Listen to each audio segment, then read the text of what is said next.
Hi everyone, I hope you guys are doing well. So today we have Mr. Ravidat Sharma with us, and today I'll be asking him about 10 most relevant questions related to health insurance. So Ravi, let's start with the basic question. Health insurance क्या होता है? Anjali, health insurance is like friend in need. तो जब आपके ऊपर कोई परेशानी आती है या आपको फाइनेंशियली किसी चीज की जरूरत पड़ती है, इमोशनली किसी चीज की जरूरत पड़ती है, तो आप क्या करते हैं? Call friend. ओके, तो यही हमारे फाइनेंशियल लाइफ में हम लोग हेल्थ इंश्योरेंस को ऐसे ही ट्रीट करते हैं कि हेल्थ इंश्योरेंस आपके उस अनफोर्सिंग हॉस्पिटलाइजेशन खर्चे को कवर करता है जो आपके फाइनेंसेस को बिगाड़ सकते हैं, सर्टेन अनसर्टेन होते हैं। क्योंकि जब भी कोई हॉस्पिटलाइजेशन होता है तो सिर्फ हम इमोशनली ही नहीं टूटते, लेकिन एक फाइनेंशियल बर्डन भी बहुत ज्यादा आता है। तो एक हेल्थ इंश्योरेंस आपके हॉस्पिटलाइजेशन कॉस्ट को कवर करता है, डॉक्टर फीस को कवर करता है, उस पर होने वाले ट्रीटमेंट को कवर करता है, सर्जरी को कवर करता है, और एक एंड आपके फाइनेंसेस को कोलैप्स होने से बचाता है। Alright, but like why does one need a health insurance cover? ये एक आपने बहुत एक इम्पोर्टेंट सवाल पूछा। ये बहुत बड़ा मिथ है कि health insurance generally for people who are little bit on a older और they have already have a pre existing disease, कि ये हम सोचते हैं कि मेरे को ऑलरेडी प्री एग्जिस्टिंग डिसीज है, मेरे बीमा होने की परसेंटेज बहुत ज्यादा है, then I should have a health insurance. But health insurance is required for everyone and there are multiple reasons for it. One would be the lifestyle disease. आप देखिए कि today it's very common to people having a diabetes. Yes. Okay, very common to people having a thyroid. Heart issues, we are seeing people at very early stage, 40-45, are seeing these kind of issues. Okay, and second would be some of the uncertain events like accident or recently the COVID. Okay, so health insurance technically it's act like it's fix a leakage of your finances कि any uncertain medical expenditures come up which can come up any point of time should be covering all this aspect and safeguarding your R&D. Alright, but like how is health insurance like if there's someone जो थोड़ा जल्दी insurance at an early age start करना चाहता है, so is it beneficial there or like how does this go about? तो जैसा मैंने अभी थोड़ी देर पहले बोला कि ये सभी के लिए है। इवन जब हम जनरली हमसे पूछा जाता है कि मैं तो अभी 25 का हूँ, मुझे हेल्थ इंश्योरेंस क्या जरूरत है? लेकिन आप देखिए, अगर आपके फादर की एज 50 है तो वो अपने लिए हेल्थ इंश्योरेंस लेंगे, करेक्ट? तो वो अपने एडवाइजर को क्या बोलेंगे, किस किस को कवर होना चाहिए? मुझे, मेरी वाइफ को, मेरे बच्चों को। तो बच्चों की एज क्या है? आई मीन हो सकता है किसी के बच्चे 15-16 साल के हों, 8 साल के हों, तो फिर वो क्यों ले रहे हैं? तो आप इस चीज को कभी प्रिडिक्ट ही नहीं कर सकते कि किसको क्या मेडिकल इमरजेंसी पड़ेगी। और अर्ली स्टेज पे लेने के अपने एक एडवांटेज होते हैं। पहला एडवांटेज ये है कि कंपनी आपको इजीली हेल्थ इंश्योरेंस कवरेज दे देती है। So I give with one of the client example, he diagnosed with heart issue and he was just 46-47. Okay. Now after treatment he wanted to have a medical coverage. The company are not willing to offer the medical coverage क्योंकि वहाँ risk of उनके claims की बहुत ज्यादा है। वहीं अगर उन्होंने वो हेल्थ इंश्योरेंस पहले से ही लिया होता तो आज शायद उनको स्ट्रगल नहीं करना पड़ता हेल्थ इंश्योरेंस के लिए। तो एक तो ये सबसे बड़ा कारण है कि अर्ली स्टेज पे लेना चाहिए। और दूसरा ये है कि जैसे मैंने पिछले सवाल में भी आपको जवाब दिया कि इंसिडेंट कभी भी हो सकते हैं, और कोविड ने हमें शायद ये सबसे बड़ी सीख दी है कि इसकी क्या इंपॉर्टेंस है। Exactly. So tell me one more thing. What does health insurance for hospitalization policy cover? Okay, so it itself indicates कि health insurance is a hospitalisation policy. तो जनरली आप देखेंगे आपके मेडिकल एक्सपेंडिचर दो तरीके के आते हैं। एक मेडिकल एक्सपेंडिचर होता है कि मुझे बुखार हो गया या कुछ थोड़ा निमोनिया हो गया और मैं पास के डॉक्टर पे जाके एक ओपीडी कंसल्टेशन ले लेता हूँ, तो हेल्थ इंश्योरेंस उसके लिए नहीं है। It's not for mainly. कुछ पॉलिसीज आती है, we can discuss sometime later in detail, but mainly the health insurance for the hospitalisation, कि जहां पर मिनिमम 24 आवर्स का हॉस्पिटलाइजेशन हो, ओके, या फिर कुछ ऐसी बीमारियां हैं जिनका इलाज के लिए 24 घंटे का हॉस्पिटलाइजेशन नहीं चाहिए मेडिकल एडवांसमेंट की वजह से, जैसे काइट्राइट आप देखेंगे सिर्फ 2 घंटे का ऑपरेशन होता है, या हर्निया 2 घंटे का ऑपरेशन होता है, स्टोन आजकल लेजर ट्रीटमेंट पे 2 घंटे के लिए हॉस्पिटलाइज करते हैं। तो ये मेडिकल एडवांसमेंट की वजह से, चूंकि इसमें उस तरीके का हॉस्पिटलाइजेशन नहीं होता है, बट ये सर्जरी है ये कवर होती है। यहाँ पर कोई हॉस्पिटलाइजेशन किसी बीमारी की वजह से हुआ है वो कवर होता है, उसमें डॉक्टर कंसल्टेशन कवर होते हैं, ट्रीटमेंट कवर होते हैं, मेडिकल एक्सपेंडिचर्स कवर होते हैं, मेडिसिन जो हुई हैं वो कवर होती हैं। इनफैक्ट यहाँ तक कि प्री और पोस्ट हॉस्पिटलाइजेशन कवर होते हैं। तो अब ये प्री और पोस्ट हॉस्पिटलाइजेशन क्या है? तो उदाहरण के तौर पर देखिए कि आज मुझे लगता है कि मेरे को थोड़ी सी परेशानी है अपने हार्ट में, तो हम सबसे पहले क्या करते हैं, ओपीडी कंसल्टेंसी लेते हैं। तो वो डॉक्टर आपको रिकमेंड कर देगा, जाइए इसको पहले आप एंजियोग्राफी करा लीजिए, है ना। एंजियोग्राफी का एवरेज कॉस्ट अलग अलग हॉस्पिटल के हिसाब से 20 से 40 हजार रुपए के बीच में आता है, करेक्ट। अब 2 सिनेरियो होंगे। सिनेरियो नंबर 1 कि सब कुछ भला चल रहा है तो कोई दिक्कत नहीं है, ठीक है, तो वो आपका खर्चा है, उसका कुछ नहीं हो सकता। लेकिन जेन्युइनली कुछ निकल आया और डॉक्टर ने आपको लिख के दिया, बोला कि भाई आपका हार्ट ऑपरेट करना पड़ेगा, आप 15 दिन बाद या 10 दिन बाद इस हमारे अस्पताल में भर्ती हो जाएंगे और ये खर्चा आएगा, ठीक है।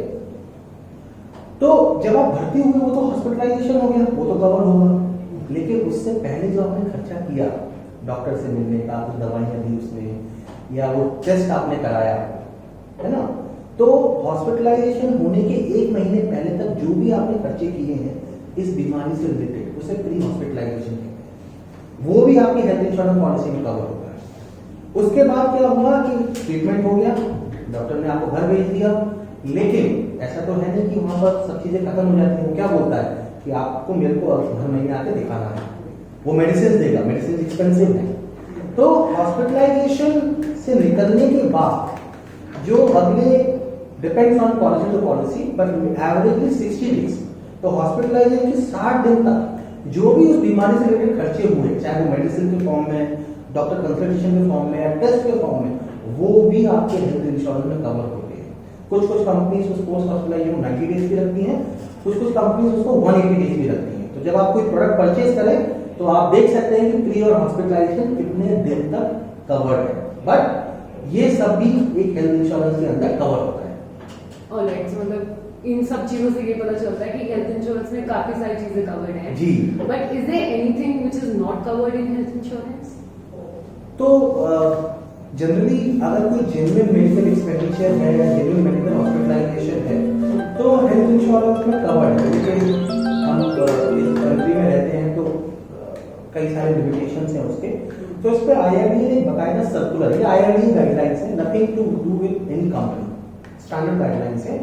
तो उन्होंने कुछ परमानेंट एक्सक्लूजन्स की लिस्ट बना रखी है कि जो कभी कवर नहीं होंगे, और कुछ लिस्ट बना रखी है जो स्टैंडर्ड वेटिंग पीरियड्स में आते हैं, ठीक है।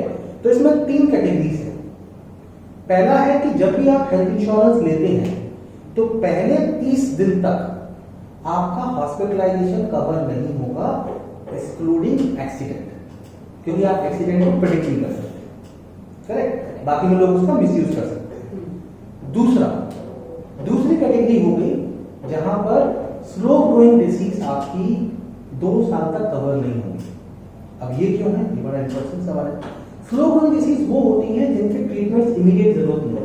उदाहरण के तौर पे आज किसी की आंख में मोतियाबिंद है या स्टोन है, तो आप देखेंगे बहुत सारे लोग आपके पास आते हैं, यार मेरे पेट में स्टोन है आता है, दर्द होता है, लेकिन वो इलाज नहीं करा रहे, करेक्ट। तो जो भी बीमारी डेफर्ड ट्रीटमेंट जिसमें इमीडिएट क्रिटिकलिटी नहीं है, ये सब बीमारियां 2 साल बाद कवर होगी, बट ये 10-12 हैं, लिस्ट की नहीं है। हर्निया, काइट्राइट, स्टोन, इस तरीके की 10-12 बीमारी से, या जॉइंट रिप्लेसमेंट जिसे हम कहते हैं, ये 2 साल के बाद ही कवर होती है, ठीक है, अगर बीच में डेवलप भी होती है। क्योंकि यहाँ पर आईआरडीए ने ये एज्यूम किया कि लोग वरना मिसयूज करना चालू कर देते। इसी में एक आता है प्री एग्जिस्टिंग, कि जब आप हेल्थ इंश्योरेंस के लिए अप्लाई कर रहे हैं तो मेरे को पहले से कोई बीमारी है, तो अगर उसका भी कोई ट्रीटमेंट होता है 2 से 4 साल अलग अलग कंपनी में है, उस बीमारी से रिलेटेड भी कवर पहले 2 से 4 साल में कवर नहीं, अलग अलग कंपनी, किसी साल में, किसी कंपनी में 2 साल बाद कवर हो जाती है, किसी में 3 साल बाद, किसी में 4 साल, 4 साल से बियॉन्ड नहीं जा सकता, वो आईआरडीए गाइडलाइन है अगर आपको हेल्थ इंश्योरेंस पॉलिसी मिल गई है। तो तो ये दो बहुत कटेंगे। तीसरा आता है परमानेंट एक्सक्लूजन। परमानेंट एक्सक्लूजन मतलब कभी कवर नहीं होगा। अब उसमें क्या क्या है, तो उसमें जो ट्रीटमेंट है आपका कॉस्मेटिक ट्रीटमेंट, आपने देखा होगा अनुष्का शर्मा जी ने थोड़ा सा अपना सर्जरी कराया था, ये कॉस्मेटिक सर्जरी है, इसकी कोई जरूरत नहीं थी, तो इस तरह की कॉस्मेटिक ट्रीटमेंट्स कवर नहीं होते हैं। या फिर आपका सेक्स ट्रांसमिशन हो गया, ये कवर नहीं होता, HIV कवर नहीं होता है, और चौथा डेंटल कवर नहीं होता। सिर्फ ये 4 चीजें हैं जो कवर नहीं होती हैं परमानेंट एक्सक्लूजन में। इसके अलावा कोई भी बीमारी हो या फिर कोई भी पेंडेमिक आया, तो भगवान ना करे कि कोई नया पेंडेमिक आता है, अगर आता भी है तो भी कवर होगा। जैसे जिस प्रकार कोविड आया, तो कोविड की डेफिनेशन थी नहीं, लेकिन जैसे ही आया तो IRDAI का इमीडिएट सर्कुलर आया तो भाई कोविड भी हेल्थ इंश्योरेंस में कवर होगा। All right, Ravi. So, do we get any tax rebate on for buying health insurance? ये आपने बहुत अच्छा सवाल पूछा अंजलि, क्योंकि एक हेल्थ इंश्योरेंस एक एक्सपेंस है, हमको कुछ वापस तो आ नहीं रहा है। आप technically this is the cost which we are paying to secure our long term finances. So the government of India or income tax department propose certain rebate on it. What are the rebates? The rebates are कि अगर आप अपनी immediate family के लिए health insurance buy करते हैं, and what is the definition of immediate family? कि मैं, मेरी wife और मेरे बच्चे, this classified as a immediate family. अगर मैं इनके लिए कोई health insurance buy करता हूँ और मेरी खुद की एज 60 साल से नीचे है, तो up to 25,000 तक के प्रीमियम मैं टैक्स रिबेट में क्लेम कर सकता हूँ। तो इसका मतलब क्या हुआ कि अगर मैंने हेल्थ इंश्योरेंस बाय किया, मान के चलिए 1 करोड़ रुपए का हेल्थ इंश्योरेंस बाय किया, जिसके लिए मुझे 20,000 रुपए पे करना है, तो लिमिट 25,000 गवर्नमेंट ने दी है, आपने 20,000 पे किए, तो आप 20,000 रुपए अपनी इनकम से डिडक्ट कर सकते हैं टैक्स में। लेकिन वहीं अगर आप अपने पेरेंट्स के लिए भी बाय करते हैं, अगर वहीं आप अपने पेरेंट्स के लिए बाय करते हैं, तो उसके लिए आपको एडिशनल रिबेट है। So tell me something like if we अगर मैं जैसे अपनी health insurance buy कर रही हूँ for my parents, so is there any tax rebate on that also, like above 60 years or below 60 years if my parents age is there? जी जी जी, तो जैसे मैंने आपको बताया कि इमीडिएट फैमिली का अगर आपने बाय कर लिया है तो उसके लिए एक अलग सेक्शन है जिसको हम सेक्शन 80D बोलते हैं, और दूसरा भी 80D के अंदर ही आता है, सब सेक्शन है जो पेरेंट्स के लिए बात करता है, क्योंकि इंडिया में ये अज्यूम किया जाता है कि parents are naturally dependent on the children. Many of them are not. I'm not debating on it, but government of income tax ने इसी तरीके से रिबेट बनाई है कि अगर आप अपने पेरेंट्स के लिए हेल्थ इंश्योरेंस बाय करते हैं, तो उसमें 2 सिनेरियो निकल के आएंगे। एक सिनेरियो कि पेरेंट्स की एज लेस देन 60 है, दूसरा सिनेरियो पेरेंट्स की एज मोर देन 60 है, मतलब सीनियर सिटीजन है। तो अगर लेस देन 60 है, तो जितनी लिमिट आपको मिली है उतनी ही लिमिट उनको मिलेगी। So तो मतलब 50,000 हो गया, लिमिट में कोई डिफरेंस नहीं नहीं, लेकिन वो दूसरी मिल जाएगी। लेकिन अगर वही पेरेंट्स के लिए अगर सीनियर सिटीजन है, ठीक है, तो वो लिमिट 50,000 रुपए तक चली जाती है कि आप मतलब अलग से वो प्रीमियम जो पे करते हैं उसमें आपको इनकम टैक्स रिबेट मिलेगा। वन लास्ट क्वेश्चन, सो अगर हेल्थ इंश्योरेंस हमें ज्यादा अमाउंट की चाहिए हो, so is there any possibility to pay a less premium? Like if we want a health insurance to be, you know, काफी अच्छे amount की हो, but secondly we want कि प्रीमियम भी कम जाए हमारा, so is there any option for that? हाँ, मतलब ये मुझे लगता है कि ये वैसी वाली बात हो गई कि मुझे रिस्क भी नहीं लेना है, रिटर्न ज्यादा चाहिए लेकिन इसमें भी कुछ प्रावधान है। अगर आप थोड़ा सा स्मार्टली प्ले करते हैं, जैसे हम लोग प्रैक्टिस करते हैं अपने क्लाइंट के साथ में कि हम जनरली उनको रिकमेंड करते हैं कि आप हेल्थ इंश्योरेंस को 2 पार्ट में स्प्लिट कर दीजिए। ओके, एक आप बेस पॉलिसी लीजिए और एक आप सुपर टॉपअप लीजिए, ठीक है। तो अब समझते हैं बेस पॉलिसी सुपर टॉपअप से क्या कहने का मतलब है। It's like you have a ice cream and you have a cherry on that ice cream technically, so that ice cream is classified as a base policy and cherry on the ice cream is classified as super top up. तो ये कैसे काम करेगा, उदाहरण के तौर पे कि एक एग्जांपल हम लेते हैं कि 1 करोड़ रुपए का कोई एक फैमिली हेल्थ इंश्योरेंस बाय करना चाहती है, ठीक है, उनको लगता है कि 1 करोड़ रुपए का हेल्थ इंश्योरेंस लेना चाहिए। तो एक तरीका है कि हम straight away health insurance 1 crore रुपए का ले लें। तो जैसे अगर एक रफ एग्जांपल समझते हैं, somebody age of 30 with 2 kids by 4 people, 2+2 जिसको हम बोलते हैं, तो एवरेज शायद इसका 1 करोड़ रुपए का इंश्योरेंस प्रीमियम आएगा मेरे हिसाब से 20-25 हजार रुपए का, आई एम अज्यूमिंग, क्योंकि मेरे कम ज्यादा आ सकता है। लेकिन उसी 1 करोड़ को मैं 2 पार्ट में कवर कर दूं कि मैं 10 लाख रुपए एक कंपनी से लूं और बचा हुआ 90 लाख रुपए सुपर टॉप दूसरी कंपनी से, या मतलब 2 प्रोडक्ट में स्प्लिट करूंगा, एक ही कंपनी से 2 अलग अलग पॉलिसी ले लूं। तो ये कॉस्ट को आप करीब करीब 30% तक या 50% तक कई बार देखा गया है आप रिड्यूस कर सकते हैं। अच्छा, कई बार एक सवाल आता है कि यार इसमें मेरा कोई नुकसान तो नहीं हुआ? कोई नुकसान नहीं। तो इसमें ऐसा काम होगा कि पहले 10 लाख तक के जो क्लेम आएंगे अगर, तो वो आपकी बेस पॉलिसी कवर करेगी। 10 लाख से बिल जैसे ही आपका ऊपर जाएगा 11 लाख होगा, तो फिर आपकी सुपर टॉप अप ट्रिगर हो जाएगी। तो आप ऐसा देखिए कि आपके पास 2 बैंक अकाउंट है, एक में 10 लाख रुपए डले हुए हैं और एक में 90 लाख रुपए हैं।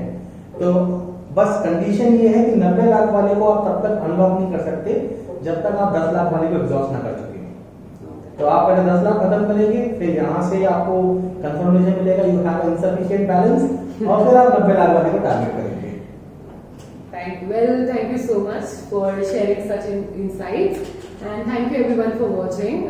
If you like this episode, then do like, share, and comment, and also subscribe to us and press the bell icon for more notifications. Thank you.